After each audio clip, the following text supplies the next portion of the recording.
और उनको सशक्त बनाना, यही सत्ता का काम है। वो काम प्रधानमंत्री नरेंद्र मोदी जी ने कर दिया। एक योजना नहीं, जनधन योजना हो, आयुष्मान योजना हो, या उजाला योजना हो, उज्ज्वला योजना हो, प्रधानमंत्री आवास योजना हो, जहां झुकी वहीं मकान योजना हो, जनौषधि केंद्र योजना हो, या किसान सम्मान निधि योजना हो, वो सारी योजनाएं गरीबों के लिए, पिछड़ों के लिए, जिनका आज तक आजादी के 74 साल के बाद भी उनको इस देश की मुख्य धारा में शामिल होने का अवसर नहीं मिला, उनको अवसर देने का काम प्रधानमंत्री जी ने किया। और मैं एक बात और कहना चाहता हूँ कि जिस तरह से काम दिल्ली के अंदर, दिल्ली के डेवलपमेंट के लिए आज मैं कह सकता हूँ कि दिल्ली के अंदर विश्व का सबसे बड़ा इको पार्क अगर कहीं बन रहा है तो वो दिल्ली में बनने वाला है, बदरपुर के अंदर। मैं आपको जानकारी के लिए बता दूं, 885 एकड़ की जमीन पर जहां पर एनटीपीसी की वो लैंड थी, उसको वर्ल्ड का सबसे बड़ा इको पार्क बनाने जा रहे हैं मोदी जी, और उसकी तैयारी शुरू हो गई है। उसमें 800 करोड़ रुपए का खर्चा आने वाला है। सबसे सेकेंड लार्जेस्ट अगर वो इको पार्क नहीं है तो वो न्यूयॉर्क के अंदर है। ये दिल्ली के लिए बहुत बड़ा है, क्योंकि दिल्ली में पर्यावरण और प्रदूषण एक बहुत बड़ी समस्या हमेशा रहती है। दिल्ली सरकार ने कुछ नहीं किया, लेकिन केंद्र सरकार ने ऐसे बहुत सारे प्रोजेक्ट, जो मैं अगर बात करूं, द्वारका में भी एक भारत बंधन पार्क जो बन रहा है, उसमें भी इस बार बजट में प्रावधान रखा गया है। लीजिए, वो लगभग 8000 करोड़ रुपए का, वो चाहे सीवरेज सिस्टम को सुधारने के लिए, या स्पोर्ट्स कॉम्प्लेक्स बनाने के लिए, या गरीब लोगों के लिए ईडब्ल्यूएस कैटेगरी के 26,500 नए मकान बनाने के लिए, रोड, पावर सप्लाई, ड्रेनेज के इम्प्रूवमेंट के लिए 400 करोड़ रुपया उन्होंने रिठाला मेट्रो फेज 4 के लिए दिए। ऐसी तमाम योजनाएं हैं जिनका दिल्ली से सरोकार है, हमसे सरोकार है। उन योजनाओं का में पैसा देने का काम हमारे इस बजट के अंदर वित्त मंत्री जी ने किया।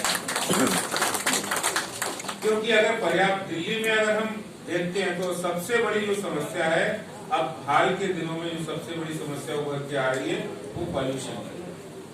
तो जितने भी इंफ्रास्ट्रक्चर के प्रोजेक्ट हैं, डेवलपमेंट के प्रोजेक्ट हैं, वो सीधे सीधे पर्यावरण और प्रदूषण को कम करने वाले हों। चाहे इससे पहले दो एक्सप्रेस वे बनाए गए, चाहे वो ईस्टर्न पेरिफेरल हो या वेस्टर्न पेरिफेरल हो, उसमें लगभग 60 से 65 लाख वाहनों की कमी हुई है। जो दिल्ली से होके जाते थे वो कम हो गए, तो उससे पोल्यूशन कम हुआ है। इस तरह के बहुत सारे प्रोजेक्ट, और दिल्ली के अंदर अच्छा पर्यावरण बनाने के लिए केंद्र सरकार लगातार चिंतित भी रहती है और काम भी करती है।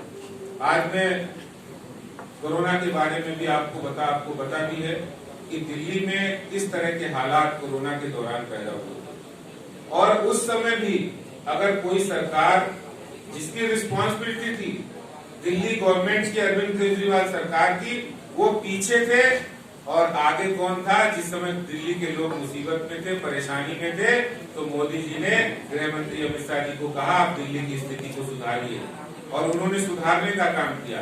1 महीने के अंदर 10,000 बेड का कोविड केयर हॉस्पिटल बनाने का काम मोदी सरकार ने। बहुत सारे आइसोलेशन सेंटर बनाए थे, नंबर ऑफ बेड्स, टेस्टिंग की संख्या, ट्रेसिंग की संख्या, टेस्टिंग के रेट्स कम करने की बात, वो सारे काम हुए थे। जो काम दिल्ली सरकार को करना चाहिए था वो केंद्र सरकार ने किया, सिर्फ इसलिए क्योंकि प्रधानमंत्री मोदी जी आज देश के हर नागरिक के साथ कंसर्न रखते हैं। वो चाहे वो मजदूर हो और चाहे वो सेना का जवान हो, हर के लिए चिंता रखने वाला अगर कोई है तो हमारे देश के यशस्वी प्रधानमंत्री मोदी। मैं आपसे कहना चाहता हूँ कि हम बजट की डिटेल स्टडी करें। आपको एक नीरज जी के माध्यम से एक लिंक भी भेज देंगे, उस लिंक से आप जरूर ये डिस्कशन के पॉइंट में, क्योंकि कोई भी देश जब तरक्की करता है और अभी तक बजट के अकाउंट्स होते थे। बजट एक माना जाता था कि ये एक खर्चे का लेखा जोखा है, लेकिन इस बार का बजट और प्रधानमंत्री मोदी जी ने जो ये बजट सरकार ने दिया है वो भारत के आत्मनिर्भर अभियान का एक सशक्त माध्यम बनेगा, जिससे देश के अंदर हमारे युवा साथी वो नौकरी लेने वाले नहीं वरन नौकरी देने वाले बनेंगे। ये बजट है और ये स्टार्टअप का बजट है, ये युवाओं का बजट है, ये देश की प्रगति में भागीदार करने वालों का बजट है, भागीदारी बढ़ाने वालों का बजट है और देश को आत्मनिर्भरता की ओर ले जाने वाला बजट है। मैं आज के इस अवसर पर हमारी लीगल सेल की जो टीम है उनको बहुत बधाई शुभकामनाएं देता हूं। आप लोग इस बजट की एक एक खूबी के बारे में सोशल मीडिया पर भी आप डाल सकते हैं। अभी मैं सोशल मीडिया पर एक देख रहा था, दिल्ली से देहरादून का एक्सप्रेस वे बनेगा जो 6 से 6.5 घंटे का रास्ता है वो 2.5 घंटे में पूरा होगा, 210 किलोमीटर का। और खास बात उसकी है कि उसमें 12 किलोमीटर का जो एलिवेटेड रोड होगा उसके नीचे वन्य जीव संरक्षण का भी कहीं कोई नुकसान नहीं है। तो सरकार हर तरह से सोच रही है और जो इनोवेशन की और रिसर्च की बात कही है, देखिए पब्लिक के हित के लिए जो नीतियां बनती हैं उन नीतियों की रिसर्च की बहुत जरूरत होती है। जब तक आप रिसर्च नहीं करेगा कोई भी संस्थान कोई भी, तब तक देश आगे नहीं बढ़ सकता। उस रिसर्च के लिए इनोवेशन के लिए भी इस बजट के अंदर 500 करोड़ रुपए का इंतजाम किया। मैं प्रधानमंत्री जी के विजन की बात एक करके अपनी बात समाप्त करूंगा। अभी बजट के ऊपर पहली प्रेस कॉन्फ्रेंस थी जिसमें हमारे रेल मंत्री कॉमर्स मिनिस्टर श्री पीयूष गोयल जी आए थे। तो पत्रकारों के साथ जब बाद में बैठ के वो इनफॉर्मल डिस्कशन कर रहे थे, उन्होंने बताया कि विजन जो विजनरी व्यक्तित्व के धनी है ऐसे प्रधानमंत्री जी कहां तक सोचते हैं। कह रहे कि जिस समय लॉकडाउन लगा, कोरोना संकट आया तो लोग तो कोरोना में लगे हुए थे।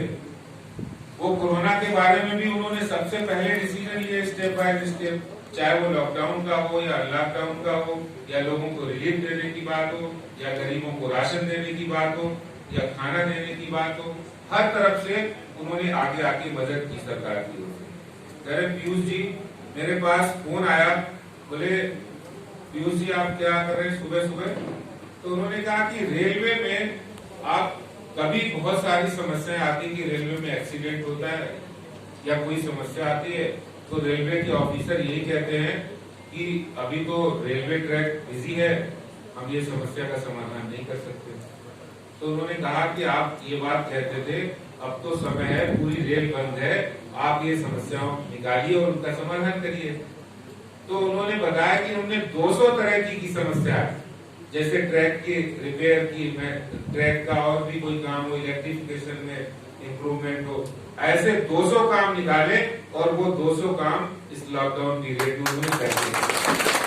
तो जो सोच है वो कहाँ तक जाती है प्रधानमंत्री जी की, ये इस बात से स्पष्ट होती है, परिलक्षित होती है।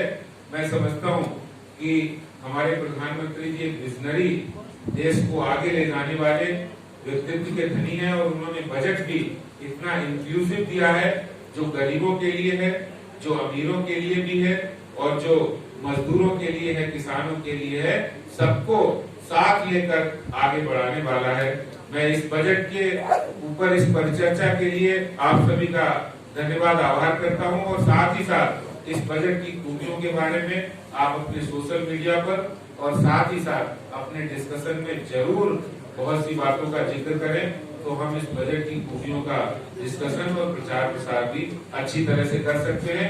क्योंकि जब लाभ मिलता है तो लाभ दिखता भी है और हमें कहना भी चाहिए। बहुत बहुत धन्यवाद। जय हिंद, जय भारत। प्रेसिडेंट जी, मात्र एक क्वेश्चन सर, ये अधिवक्ता सम्मेलन है तो प्लीज बता दीजिए हमारे लिए भी, हमारी यूनिटी और डेवलपमेंट के लिए क्या कर रहे हैं। प्लीज, कोई बोल ही नहीं रहा, प्लीज। अभी मैं बताऊंगा।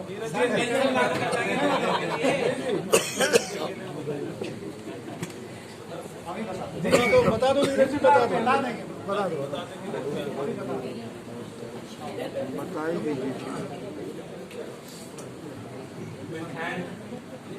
Adesh Kumar Gupta ji. Really, this is a visionary Prime Minister's visionary budget. This is a bold budget. This is an inclusive budget. And now I request S.N. Dharma ji to kindly propose the vote of thanks. Dharma ji. Post budget, I had tweeted 24 hours have passed since budget was presented by Finance Minister Nirmala Sitharaman, and naysayers and critics of the government, they are still scanning for negative provisions in negative points in the budget, and they are yet to find any negative point in the budget. This is the kind of the budget Nirmala Sitharaman had presented, and after presenting the budget, it was really very difficult for naysayers of the government, critics of the government, even most stringent critics of the government. They were finding it very difficult to criticize this year's budget. In fact, I have been just following the budget for the last 25 years very closely, and every year when budget is presented, and you find that you may find 10 positive points, but at the same time you will find 7-8 negative points. But this year's budget was really unprecedented. This was a very path-breaking budget, very courageous budget. It was a taboo-breaking budget, and it had everything. And as Meera said very rightly, that this year's budget is the harbinger of hope and optimism for the future. and as a party worker, I'm very happy, because our party has really delivered on social, cultural and nationalist agenda. And after presenting this budget, I'm 100% convinced that our Prime Minister and our Finance Minister, they have put our economy in the fast lane. And after presentation of this budget, Narendra Modi government will get 100 points, and his return to power during this election is assured with this budget. And at the end, I'm thankful to all our speakers, our Adhyaksh ji, Kushal Chahal ji, Bhupendra Yadav ji. They are all senior functionaries of the party. They are very busy, but from their busy schedule, they were able to find some time, and they were able to just relate to us about the budget. And I am also very thankful to all our lawyer friends.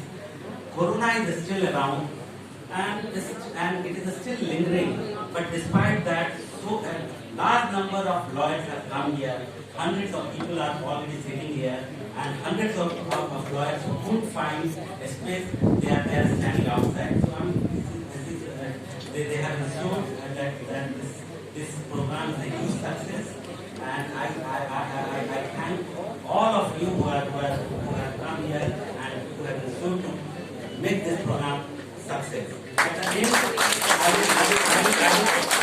will request all of you that there is a provision. You can those who want to contribute towards the development of Ram Mandir. There is counter outside. You can just pay. And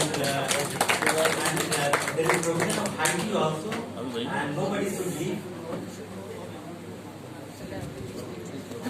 The